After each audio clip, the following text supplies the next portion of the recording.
강지원 변호사가 함께하는 퇴근길의 유쾌한 한판 승부. 강지원의 뉴스 정면 승부.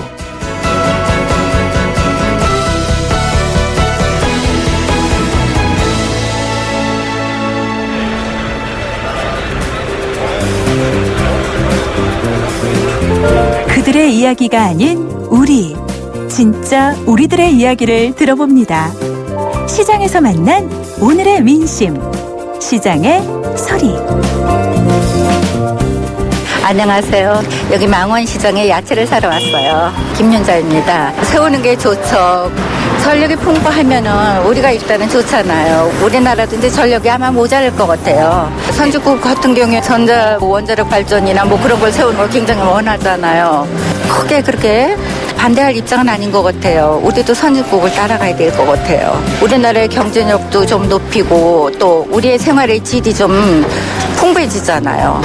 모르겠어요. 저는 농사를 짓는 입장이 아니니까 어떤지 그렇게 그 송전탑을 세워서 환경 파괴가 된다거나 그런 거 우려일 뿐이지 그렇지 않다고 봐요. 우리나라도 선진국을 따라서 대용량 송전탑을 세워야 된다고 생각하고 있어요.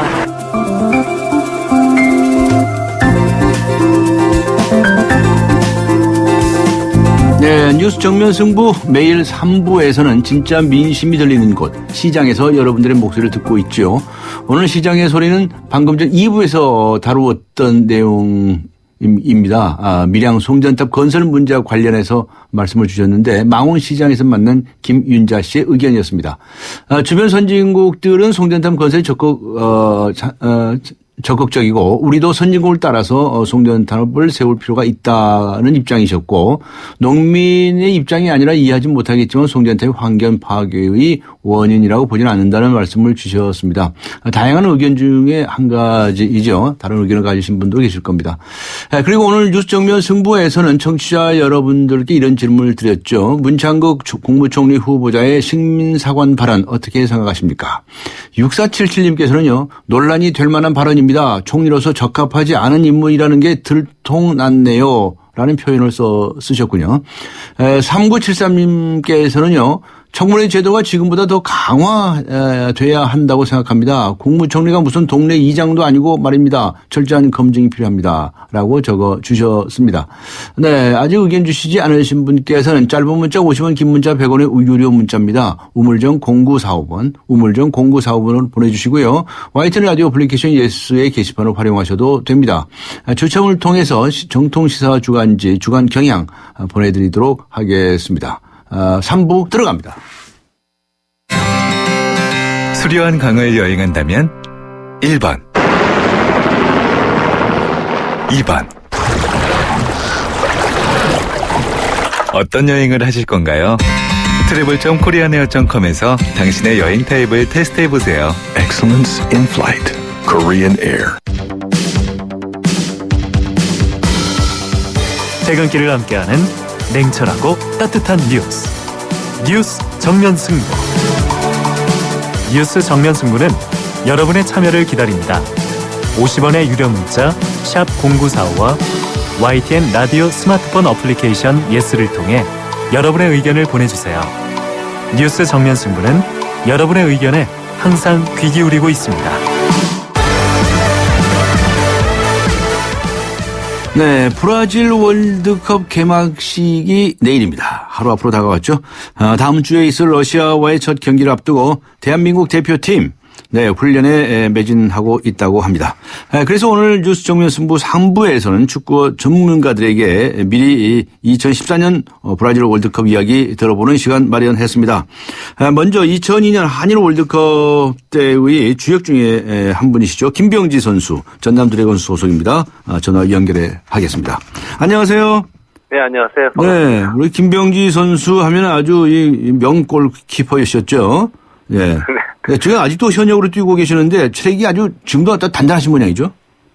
네, 더 나아지지는 않지만 떨어지지 않게 해서 관리하고 있어요. 예. 선수 생활 몇 년째예요, 지금? 프로에서만 지금 23년째 하고 있습니다. 아이고, 예, 대단하시네요. 지금 요즘 어떻게 지내십니까? 전남 드래곤스에서 뛰시는데. 월드컵 기다리고 있고요. 예. 네, 시즌 대비 강력 훈련 중인데. 네. 마음은 지금 뭐 브라질에 응원 중입니다. 아, 예. 아주 그냥 응원하시는 데 마음이 다가 계시네요. 알겠습니다. 2002년에 골키퍼로 활약을 하셨는데, 한일 월드컵 때. 그때 홍명보 선수 같이 뛰지 않았습니까? 네네. 예. 근데 이제는 이제 대표팀 감독이 됐어요. 어떻게 잘할 거라고 보십니까? 네, 지금도 뭐 잘하고 계시고요. 예. 지금, 이제 선수들이지만 이제는 제자와의 어떤 관계니까요. 네. 항상 경기나 외적에서 리더에 대한 어떤 그런 모범적인 어떤 생활을 보여왔고, 네. 그래서 이제 그런 모범적인 어떤 모습들을 봤을 때 선수들이 많이 따랐고요. 네. 지금도 선수들이 많이 존경하는 지도자분의 한 분으로 알고 있습니다. 네, 그렇군요. 우리 지금 현재 대표팀들 잘 아시죠, 선수들. 그 중에서 네네, 잘 좀 알고 가량 활약을 잘할 거다라고 예상하시는 선수 있으세요? 뭐 경기에 나서서는 그렇죠. 뭐 예를 들어서 뭐 손흥민 선수나 김성현 선수나 이 포지션마다 뭐 다 기대되는 선수지만 네. 한 경기로 이렇게 놓고 봤을 때는 때로는 이 미친 존재감을 보이는 선수들이 있어요. 아, 그래요? 네, 그게 꼭 공격수다 수비수다가 아니고 예. 수비수에도 불구하고 뭐 세트피스에 이렇게 가담을 해서 뭐 득점을 하고 또 결정적인 어떤 또 수비 위치에서 또 뭐 예를 들어서 골키퍼가 또 놓치는 경우도 수비가 걸어내는 경우가 있었거든요. 네. 예전에 뭐 이영표 같은 선수가 그런 역할들을 했었고 네. 또 이정수 선수가 또 뭐 세트피스 상의 수비수지만 가서 득점을 하고 이제 그날 경기에 따라 가지고 아하. 좀 이렇게 완전히 이제 생각을 바꾸는 어떤 선수들 네. 그런 선수들이 나왔으면 하는 거죠. 아, 그렇군요. 이번 후배 골키퍼가 세 사람이죠? 네네. 네. 정성민, 김성기, 이범민 선수. 그렇죠. 어떻게 평가하세요? 각기 좋은 장점들은 또 가지고 있죠. 따로 이렇게. 네. 이제 예를 들어서 뭐 성룡이 같은 경우에는 또 국제 무대에 경험이 또 많이 있고. 네. 김성기 선수는 요 근래 컨디션이 아주 상승돼서 자신감이 또 좋은 선수고. 예. 또 이범민 선수는 뭐 다들 아시겠지만 토너먼트 올라가게 되면 이제 승부차기로 이제 승패가 나눠지거든요. 예. 또 승부차기 어떤 그런 방어 능력이 또 탁월한 선수이기 때문에. 그래요? 네. 나름 어떤 그런 장점을 가지고 있는데. 네. 이제 지금 훈련을 통해서 제일 좋은 컨디션이나 경기 감각을 가지고 있는 선수가 아마 러시아전 때 뭐 선발을 나가겠죠. 네. 그렇군요. 이 같은 골키퍼라고 하더라도 조금씩 다르네요. 네, 그렇죠. 아, 예, 이거 다, 저희는 골키퍼는 다 똑같은 줄 알았어요. 근데 특별히 또 잘하는 부분이 있고, 좀 부족한 부분이 있고 그런가 봐요. 네, 뭐 팀마다 다른 어떤 그런 공격 패턴이 있으니까요. 네. 거기에 따라서 뭐 조금 수비적이냐, 좀 더 적극적인 골키퍼가 필요하냐에 따라서 감독님이 아마 적절하게 선택을 하실 거라 생각합니다. 자, 러시아하고 이제 첫 경기를 하게 되는데, 어떻게 보십니까? 우리 대표팀 특별히 보강하는 신경을 써야 할 부분이 어떤 점이라고 생각하세요? 제일 중요한 거는 이제 조직적인 팀 컬러죠. 이제 네. 어떻게 유기적으로 정말 뭐 득점을 하든지 수비를 하든지 어떤 그런 순간순간 일어나는 상황에 따라 가지고 예. 적절하게 어떤 커버 플레이라든지 어떤 부분에 있어서 우리 편을 도와줘서 이제 그 위기를 관리 능력을 이제 벗어나느냐에 따라서 이제 어떻게 보면 승패가 결정이 난다라고 봐도 되죠. 네. 결국은 뭐 실점을 한다든지 득점을 할 경우는 아주 찰나적인 어떤 그런 움직임에서 판가름이 나거든요. 예. 예, 그런 모습들이 좀 더 냉철하고 네. 빠르게 이제 기민하게 움직여져야 되는 것들이죠. 예. 그렇군요. 저기요. 네. 몇 강까지 올라갈 것 같습니다. 예측 한번 해보십시오. 바라는 건 뭐 2002년 월드컵 이상의 성적을 이제 냈으면 하는 국민들의 어떤 바람이겠죠. 그렇지만 예. 이제 단계가 이제 16강을 가야만 네네. 토너먼트에 또 진출하는 거니까 1차 관문인 16강을 일단은 올라갔으면 하는 마음입니다. 일단 16강까지 가라. 이런 말씀이시네요. 네. 저번에 그 가나와의 평가전에서 이제 4대0으로 졌어요. 네. 그래가지고 와 이래갖고 되냐. 또 그때는 골키퍼가 정성용 선수였죠. 그래서 네네. 걱정을 하시는 분도 있는데 마지막으로 우리 현지에서 준비하고 있는 대표팀 위해서 뭘 어떻게 하라고 딱 한 말씀 해주십시오. 아마 여러 평가전은 마지막 퍼즐을 맞추기 위한 연습 경기였고요. 네. 분명한 건 여러 카드를 놓고 다양한 어떤 시험 모델을 거쳤던 만큼 네. 이제는 어떤 결정적인 어떤 그런 거를 하셨으리라고 생각합니다. 네. 국민의 영혼과 성원을 예. 등에 업고서 경기장에 최선을 다해주고 네. 또 국민들이 원하는 또 개인이 또 원하는 어떤 그런 목표를 꼭 이뤘으면 좋겠습니다. 네. 저 선수들이 막상 현장에서 어떤 마음을 먹고 뛰느냐에 따라서 많이 경기 결과가 달라집니까? 대한민국 선수들이 제일 좋은 점이 이제 그 점이에요. 아, 그 점이 제일 좋은 점이에요. 네, 그렇기 때문에 예. 선수들의 어떤 그런 동기부여라든지 예. 정신력에 대한 어떤 그런 거라든지 네. 그런 거는 믿어 의심치 않습니다. 알겠습니다. 그러면 저희는 또 열심히 응원하면서 또 지켜보겠습니다. 고맙습니다. 네, 네, 감사합니다. 지금까지 여러분께서 잘 아시는 김병지 선수와 함께 했습니다. 네, 이번에는 1994년 미국 월드컵 때 한국 대표팀 감독을 맡으셨던 분입니다. 김호 전 국가대표 감독 전화 연결하겠습니다. 안녕하세요. 예, 안녕하세요. 네, 지금 이제 홍명보 감독은 한참 후배 감독이죠? 네네, 그렇습니다. 잘 할 거라고 보십니까? 잘 해야죠. 해야죠. 네. 그런데 저번에 가나와의 평가전에서 그냥 4대 0이었어요. 완패를 했어요. 네. 그 게임 보셨죠? 네, 봤습니다. 네. 어떠셨어요? 마음이 좀 상하셨을 텐데. 어떤 점이 부족했습니까? 준비하는 과정은 네. 많은 실패가 본선에서 잘할 수 있는 여건이 됩니다. 네. 그거는 우리는 늘 무조건 이겨야 된다고 생각하는데 예. 어떤 과정을 겪어서 오는 것이 옳다고 봅니다. 네. 근데 이제 홍명보 감독은 그동안 세 번째 감독으로 됐기 때문에 예. 준비할 시간이 많지 않았다는 것이 가장 핸디캡 같아요. 좀 더 선수들을 알고 좀 더 우리가 준비를 했더라면 더 잘할 수 있는 여건이 안 됐겠느냐는 그런 아쉬움이 좀 있습니다. 네. 근데 우리 대표팀이 가장 지적받는 부분이 이 수비 아닙니까? 수비가 좀 허술하다 네. 이런 얘기들 많이 하고 방금 말씀하신 그 가나하고의 평가전에서도 뭐 4점이나 4골이나 먹었단 말이죠. 네. 네. 이거 어떻게 보강해야 될까요? 이거는 이제 대표팀만 문제가 아니고 예. 우리나라 전체적으로 적극적인 수비, 그러니까 바로 수비 전환하는 과정을 예. 지금 현대 축구는 빨리 해야 되는데 예. 우리가 가장 뒤떨어지는 점이 그런 거다 이거죠. 수비 전환이 빠르지 않다. 네, 빠르지 않는 아하. 공격도 그렇고 미들도 그렇고 수비도 그렇고. 그런데 죄송합니다. 가장 중요한 거는 예. 수비를 할 때 볼에 가까운 쪽으로 빨리 전환해야 되는데 네. 눈으로만 자꾸 가는. 눈으로만. 예. 몸이 움직이지 않고. 아니죠. 예. 그거는 무슨 뜻입니까? 공 있는 쪽을 빨리 수비를 하면서 예. 주변에 있는 사람들한테 패스를 못하게 빨리빨리 접근을 해줘야 되는데 네. 일단 눈으로 가면서 계산하기 때문에 문제다는 거예요. 그러면 어떻게 해야 됩니까? 눈으로 계산 안 하고. 그거는 예. 훈련할 때 예. 공을 중심에서 주변에 있는 사람들이 빠른 수비 전환을 하면서 거리 조절을 해야 된다는 거죠. 네. 주변 선수들을. 네. 그래서 정확한 패스를 못 이루게 네. 만들어야 되는데 여유가 생기면 상대가 정확한 패스로 빨리 하면 수비 진영이 빨리 무너진다. 네. 그런 훈련이 필요하고 네.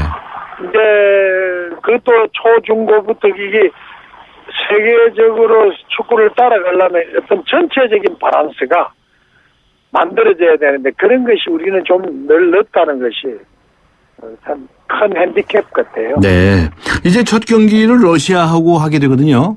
네. 러시아 팀에 관해서도 잘 아실 텐데 이 어떤 점 특별히 유의해야 될까요? 어떤 점을 특별히 좀 잘해야 할까요? 러시아는 유럽에서 이제 강국으로 올라오는 그런 팀입니다. 네. 또 유럽 축구는 우리보다 훨씬 앞서가 있고. 네. 그런데 우리는 지금 거기에 대비를 하려면 그 감독이 그 경기 운영하는 걸 보면 네. 간접 패스를 많이 하는 것 같아요. 아. 직접보다 간접적으로 간접 공격할 패스. 수 있는 방법으로. 네. 그래서 그걸 잘못하면 실점을 쉽게 할 수 있다는 거죠. 네.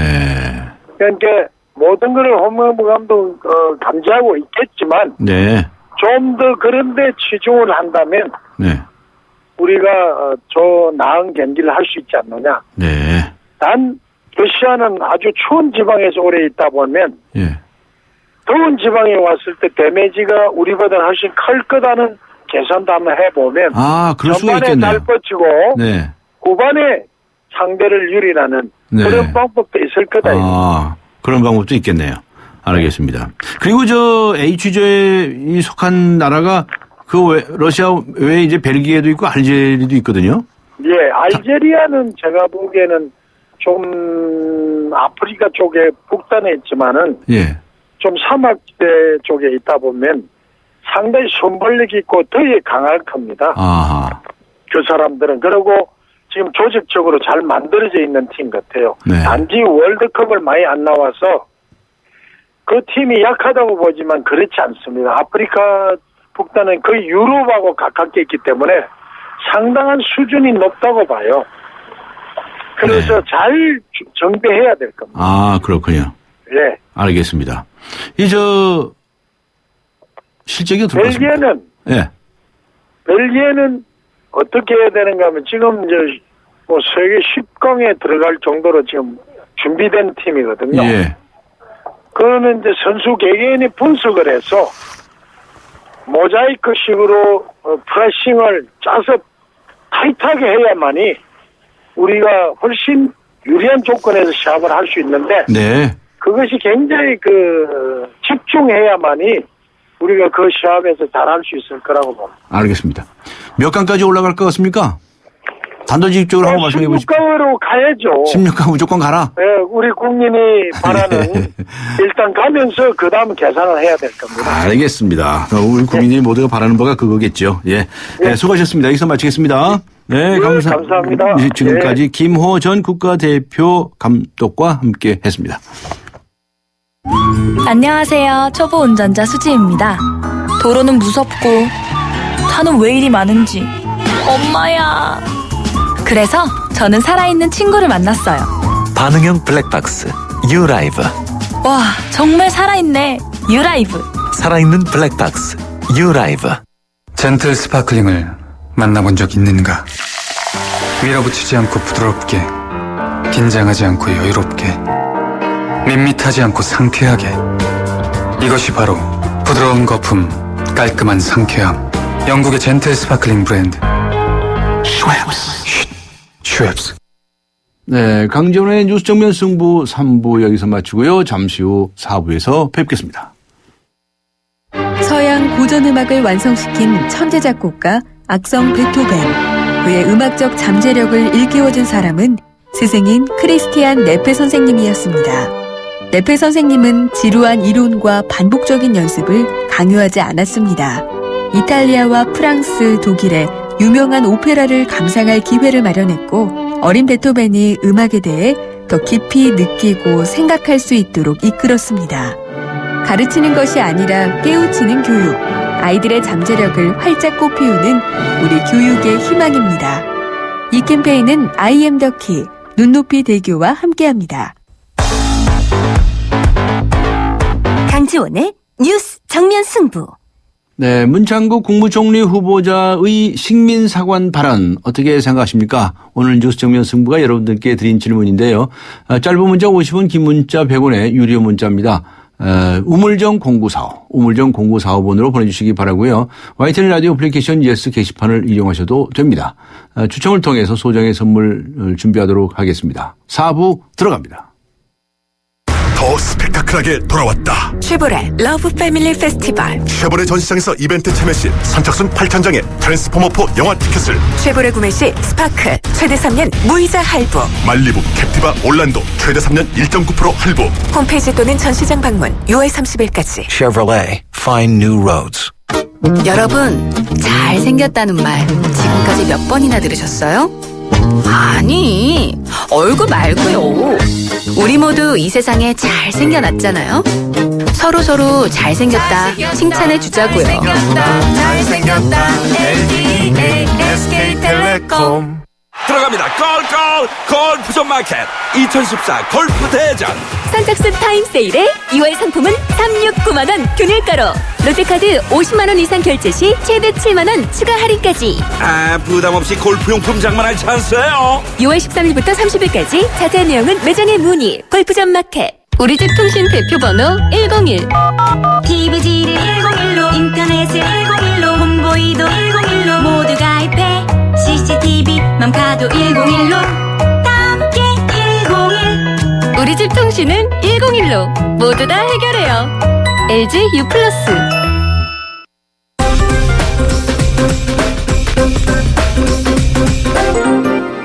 네, 경제 소식부터 알아보고 가죠. 머니투데이의 김태훈 기자 연결합니다. 안녕하세요. 네, 안녕하세요. 네, 우리 국민들이 이상적으로 생각하는 중산층 가구의 모습이 어떨까? 예, 한 달 평균 515만 원 벌고요. 35평 규모의 주택을 보유하는 정도다라고 하는 이런 이제 설문조사 결과가 나왔네요. 네, 현대경제연구원에서 당신은 중산층입니까? 라는 제목의 연구보고서를 냈습니다. 예. 전국 성인 남녀 817명을 상대로 설문조사를 했는데요. 응답자들이 답한 이상적인 중산층 가구는 월 515만 원을 벌고 이 가운데 341만 원을 사회비로 지출하는 모습을 나타냈습니다. 한 달에 4차례 가족들과 외식을 즐기면서 외식비로 매회 12만 3천 원 정도를 지출해야 한다고 답했습니다. 또 중산층의 주택평수는 34.9평, 주택 가격은 3억 7천만 원이었고 이를 포함한 순자산은 6억 6천만 원 수준으로 답했습니다. 네. 하지만 응답자들의 평균적인 현실 속의 삶은 이와는 거리가 좀 있었습니다. 응답자 가구는 매달 416만 원을 벌어서 252만 원을 쓰고 네. 27평 주택을 포함해 3억 8천만 원 상당의 순자산을 보유하고 있었습니다. 네, 좀 낫네요. 네, 네네, 알겠습니다. 그 다음에 우리나라 이 국민들, 대다수 국민들의 실질 소득이 이 국민 총소득, GNI라고 하죠. 실질 소득은 1인당 국민 총소득, GNI에 못 미친다. 이런 조사가 나와 있는데 이거 자세히 설명해 주시죠. 네, 우리나라 국민들의 소득 크기에 따라서 배열을 했을 때 중간에 위치한 사람의 소득을 계산을 해봤는데요. 2012년 기준으로 연말정산 근로소득이 1,910만 원, 통합소득이 1,660만 원으로 각각 나타났다는 조사 결과가 나왔습니다. 우리나라 그 1인당 GNI가 2,780만 원 정도로 나왔는데 크게 밑도는 수준입니다. 가구 구성원에서 소득이 없는 구성원을 고려하면 대다수 국민의 소득이 1,000만 원을 밑돈다는 그런 계산이 나옵니다. 소득 격차도 상당히 심각한 수준으로 벌어진 걸로 나타났습니다. 최상위 100명의 연말정산 근로소득은 중간값의 456배에 이르고 통합소득을 비교해보면 중간값의 무려 1,523배, 최상위 900명의 그 소득은 중간값의 301배에 다 각각 달했습니다. 네. 이렇게 소득 격차는 2008년 금융위기 이후에 2011년까지 확대됐다가 경기 침체 장기화로 축소되는 흐름을 보이고 있지만 2007년보다는 여전히 벌어진 상태입니다. 그렇군요. 저 맥주 수입 금액이 이 최근 10년간에 굉장히 많이 늘었다는데 이게 무슨 이야기입니까? 네, 수입 맥주를 그만큼 많이 찾는 걸로 볼 수 있습니다. 지난해 맥주 수입 금액은 8,970만 달러로 2003년인 10년 전보다 6.6배 증가했습니다.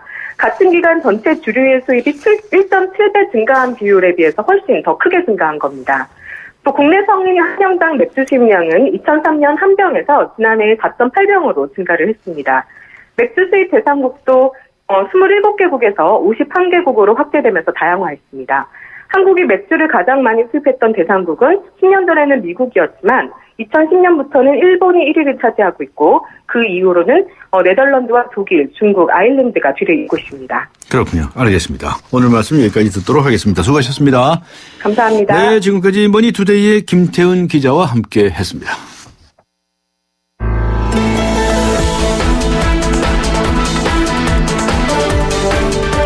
세상을 바꾸는 정면 승부.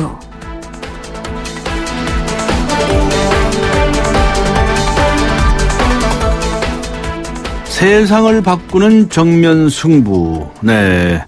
세상을 바꾸는 정면 승부. 세상을 바꾸는 이야기 함께 합니다. 오늘 빅데이터 이야기를 해보겠습니다. 고려대학교 미디어 학부의 김성태 교수 나오셨습니다. 안녕하십니까? 네, 반갑습니다. 네.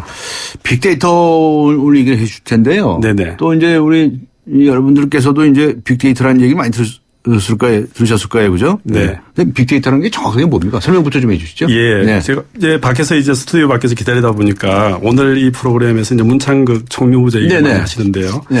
아마 지금 이제 우리가 이제 온라인 뭐 청문회다, 사이버 청문회다 할 만큼 많은 누리꾼들이나 사람들이 뭐 어떤 인물에 대한 자료들을 쉽게 접근할 수 있는 시대가 되지 않았습니까? 네.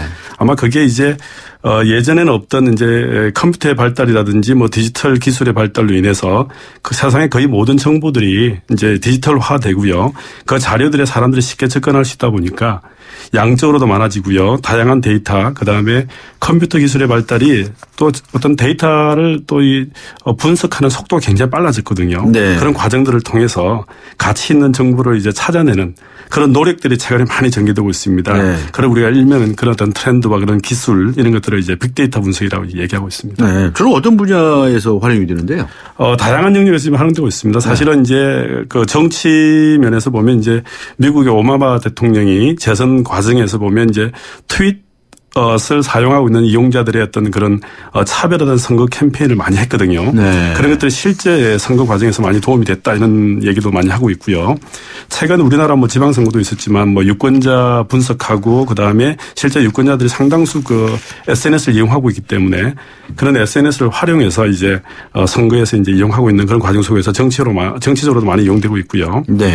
가장 활발하게 이용되고 있는 건 아마도 이제 경제 분야인데 카드 회사에서 이제 카드 사용 내역 등을 다 이제 종합 분석해서 새로운 또 경쟁력 있는 카드 출시할 때 사용한다든지 뭐 우리 또 강 변호사님 아시다시피 요즘에 이제 서울 시내 버스가 12시 넘어서 운행되고 있는 거 아시죠? 예, 예. 그걸 이제 우리가 저희가 올빼미 버스라 그러는데요. 예, 예. 그런 심야버스의 어떤 코스를 잡는다든지 뭐 이런 모든 정보들을 사실은 이제 밤 12시 넘어서 사람들이 어디에서 가장 많은 휴대폰을 사용했는지라든지 그다음에 이제 택시를 산 지역 택시를 어디서 타서 어디서 많이 내렸는지를 택시의 카드 사용 내역을 보면 확인할 수가 있거든요. 아, 그래요? 예, 예. 정말 그렇겠네요. 예, 그런 정보들을 다 모아가지고 예, 아마 이제 그런 또 서비스를 하고 있고요. 또 이제 저희가 이제 차를 운전하다 보면 많이 쓰는 게 이제 내비게이션인데요. 실시간에 반영된 실제 교통 상황이 반영된 내비게이션은 저희가 가만히 생각해 보십시오. 어떻게 그런 정보들을 모을 수 있을까요? 아마도 이제 실제 이제 도로에서 다니고 있는 차에서 센서를 부착해서 그 차가 얼마나 빨리 다니고 있는지를 실시간으로 받아가지고 그 지역이 막히는지 안 막히는지. 그걸 다 이제 집계를 하겠죠? 그렇죠. 그래서 실제 내비게이션에 보면 지도는 있고요. 지도상에 움직이는 차들의 한 5만 대 정도의 차에 센서를 부착해서 모아지는 실시간 정보를 가지고 실시간에 반영된 실제 교통 상황이 반영된 내비게이션도 하고 있고요. 뭐 또 의료 분야도 뭐 자살 예방 그런 프로그램도 있는데요.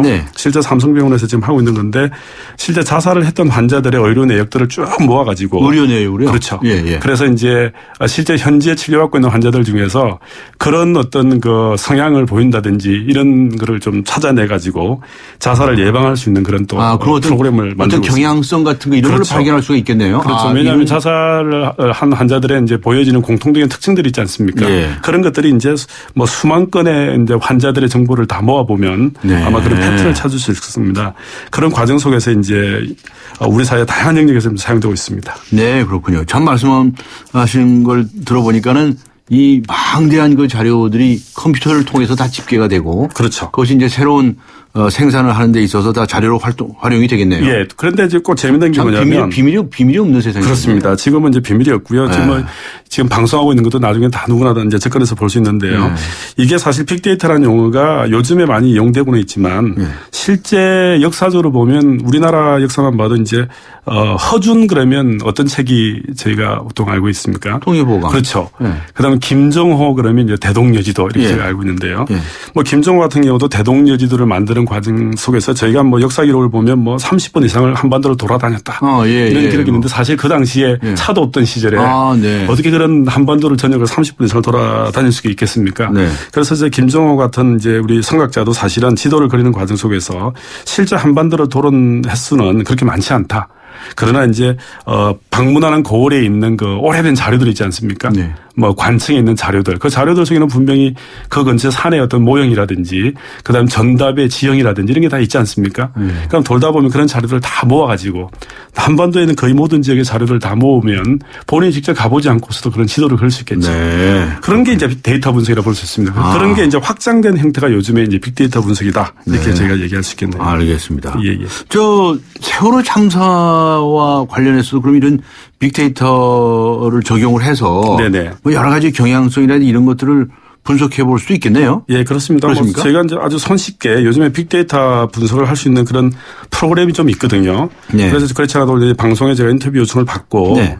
간단하게나마 지난 2달 동안에 세월호에 대한 사람들의 이제 일상적인 어떤 그런 그 소감들, 얘기들, 기록들 네. 그런 것들을 보면 뉴스 댓글에도 달리기도 하고요. 네. 트위터와 같은 SNS도 달리기도 하고 네. 그다음에 인터넷상에 있는 뭐 커뮤니티라든지 뭐 온라인 뭐 블로그 같은 데서 많이 달리지 않습니까? 네. 그래서 제가 이제 최근 한 2달 동안을 좀 보니까 수백만 건이 사실은 세월호에 대해서 사람들이 얘기를 하고 있습니다. 네.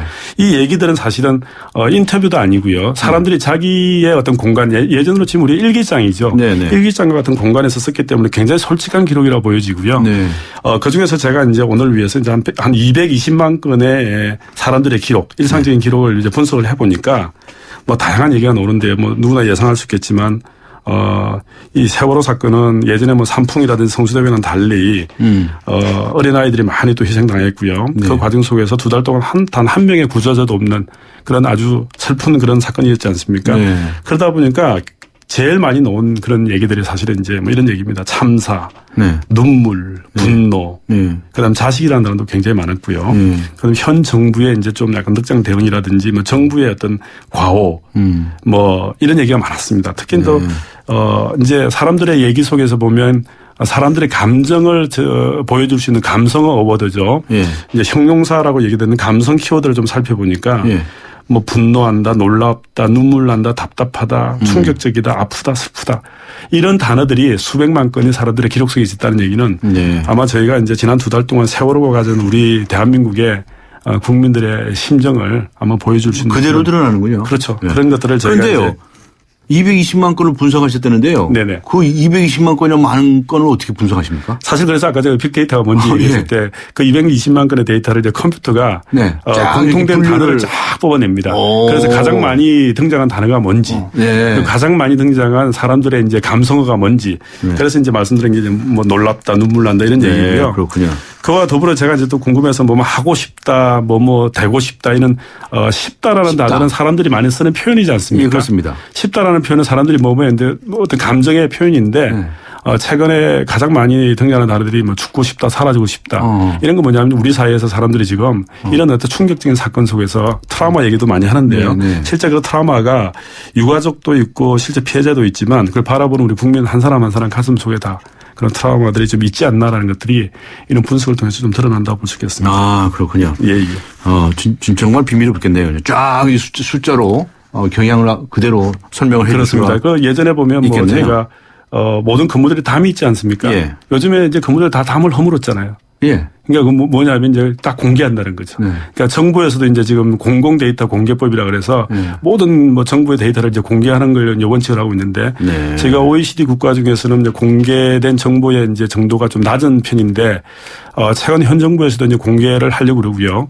그다음 정부 데이터도 공개가 된다. 그럼 개인 기록들은 뭐 트위터라든지 SNS라든지 모든 데이터가 사실 공개되거든요. 네. 자기의 아주 중요한 정보만 공개하지 않는 이상은 신상에 관한 거. 그렇죠. 빼고. 그렇기 때문에 저희가 사실 비밀이 없는 시대고요. 어떤 사람들은 투명한 사회 이렇게 얘기하는데 뭐 그러다 보니까 아까 얘기 드렸던 뭐 총리 후보자에 대한 이런 사실은 옛날에는 알 수 없는 그런 내용이죠. 그러나 지금 누구나 뭐 키워드만 치면 쉽게 접근할 수 있기 때문에. 아, 그렇구나. 그렇기 때문에 이제 이런. 그래서 그냥 누가 언제 어디서 무슨 발언을 했는지. 그럼요. 총리 후보자가 어디서 무슨 강의를 했는지 그런 얘기가 쫙 뜨는군요. 우리 강지원 변호사님도 한번 포털 사이트에서 한번 치면요. 아마 수십만 건이 될 겁니다. 아, 그래요? 그럼 좀 인내력이 있는 사람들은 저기 뒤에까지 찾아보면요.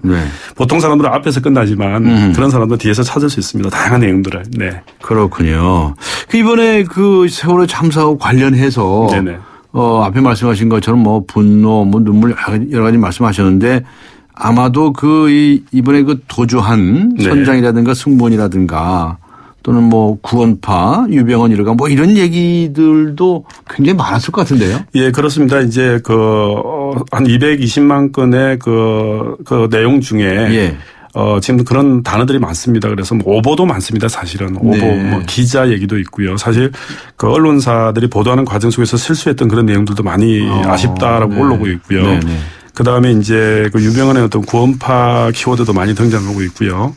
자, 그러다 보니까 이제 이번 사건이 그냥 단순한 우리가 뭐 실수로 벌어질 수 있는 사건이 아니라 아마 우리 사회 여러 가지 그 분야에서의 그 잘못된 관행이라든지 실수가 동시에 아마 이렇게 겹쳐진 그런 사건 사고가 아닌가라는 생각이 들 정도로 많은 그 기록 속에서 이번 사건이 단순한 그 재난은 아니다라는 생각을 느끼게 해줬습니다. 네, 그렇죠. 아주 그냥 뭐